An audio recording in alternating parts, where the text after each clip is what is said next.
সত্যটা মেনে চলছি, আমি ভালো কাজ করছি, আর মানুষকে আমি বলবো না, নিজে নিজেই শুধুমাত্র করবো, তাদের পরিণাম কি শুনেন।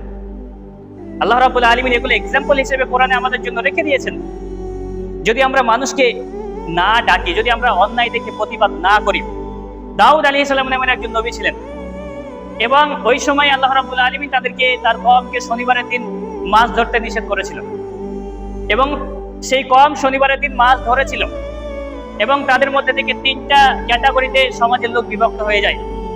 একদল তারা শনিবারের দিন মাছ ধরা থেকে বিরত ছিল, যে আল্লাহ নিষেধ করেছে এটা করবো না। আর একদল তারা শনিবারের দিন মাছ ধরছিল, আর আরেক দল ছিল, তারা ছিল যে নীরব।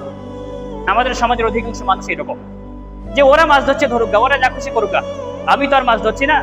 তো আল্লাহ রাব্বুল আলামিন যারা এটা থেকে বেঁচেছিল, যে আমরা মাছ ধরবো না, আল্লাহ রাব্বুল আলামিন নিষেধ করেছে, তাদেরকে আল্লাহ রাব্বুল আলামিন ব্যতীত যারা নীরব ছিল, যে ওরা যা খুশি করুক, ওরা মাছ ধরুক, ওদেরকে আল্লাহ শাস্তি দেবেন তাদেরকে। এবং যারা মাছ ধরেছিল তাদের দুই ক্যাটাগরির ব্যক্তিদেরকে আল্লাহ রাব্বুল আলামিন শূকর এবং বানরে পরিণত করে দিয়েছিলেন, এবং ওই কওমটাকে আল্লাহ রাব্বুল আলামিন ধ্বংস করে দিয়েছিলেন। আজকে আমাদের সমাজের অধিকাংশ মানুষ কি এরকম নয়, যে অন্যায় দেখছে, তার প্রতিবাদ করার ক্ষমতা আছে, তারপরে সে কিছু বলে না, ও যে যা খুশি করছে করুক।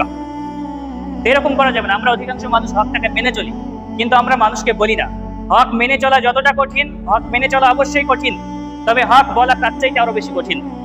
কাজে আমরা যতটুকু জানবো ততটুকু সত্যটুকু আমাদেরকে বলতে